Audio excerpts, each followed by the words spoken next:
The Chariot.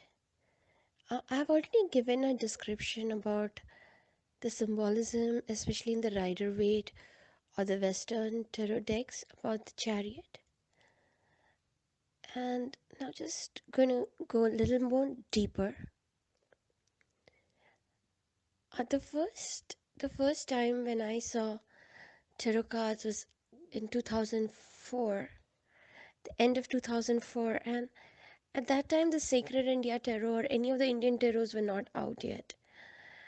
And the moment I saw this card, immediately, I think for anyone who is familiar with mythologic Indian mythology, the first thing when you do the Chariot is you can't help think Krishna and Arjuna, and this whole that whole moment in the Mahabharata when Arjuna is completely lost and he's wondering why he's here, and he looks at all his loved ones, and he is he was known to be the greatest warriors, the greatest hero of that time. And he is just completely lost and wants to leave the battlefield.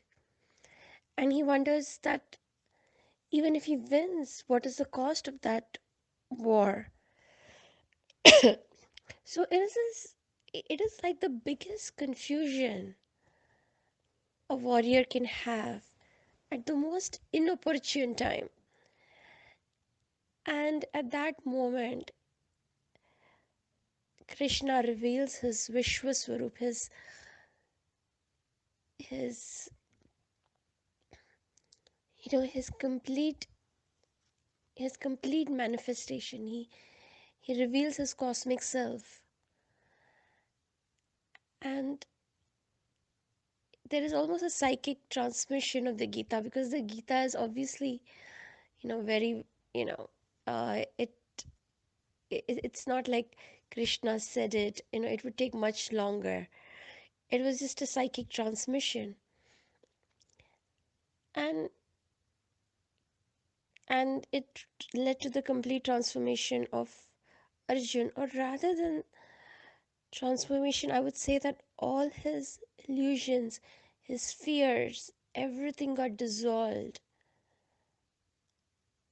with the awareness of who Krishna really is and about the mysteries of cosmos that were revealed.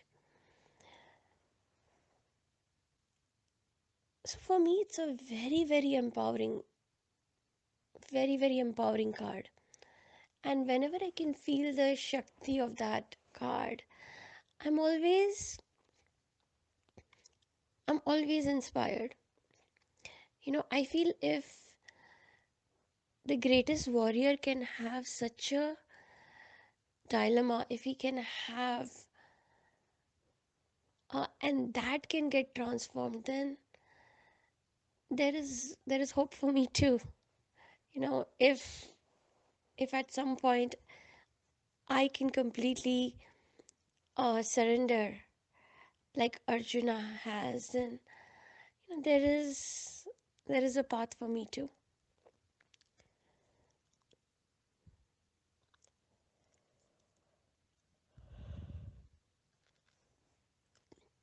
So one of the things is that this card, in tarot, every card, uh, every card is a sequence, is a part of a sequence. So you always should look at the card that came before and the card that is going to come later.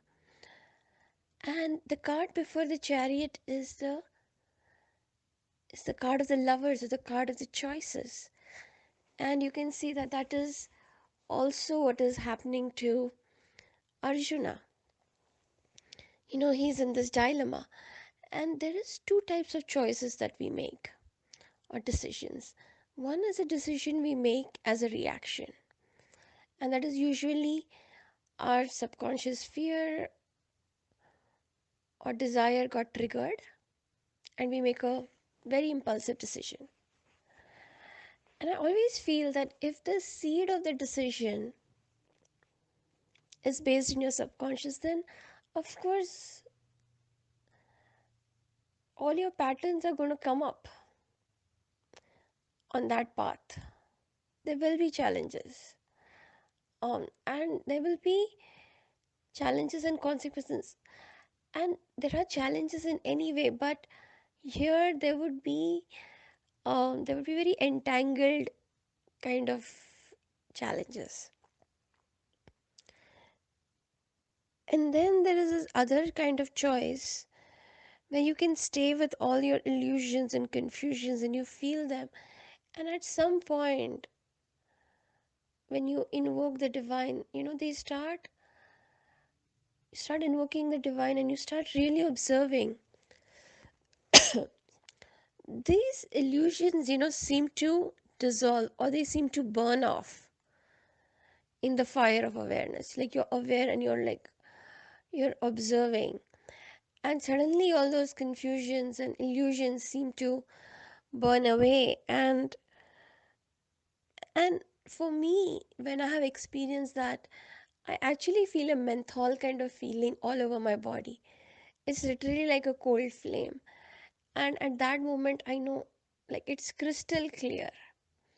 It's like a crystal. It's very, very clear. And then the whole energy of illusion or confusion, which is almost like bound, is suddenly free. And you can move, whatever the choices, you can move completely single-mindedly. You're no longer in two minds, single-mindedly on your goal. So that is the energy of this card. And this is a great so the fool, right? The fool looks at this prince in the chariot, because our fool is going on the journey, and he sees that this person is armored. He knows defense as well as offense. He's armored, but he also has a spear, and he is so confident, and he knows his goal. He knows where he's going, and he is fully determined to reach the goal. And our fool is, of course, very impressed, and he soaks in this energy of this person, this prince in his chariot. And this card, whenever I get this card, it usually means there are a lot of opposites in this card. So that it can also mean that a person might need rest, but it usually means that this is the time to really go towards your goal. There is a movement, there is a very unified movement towards your goal.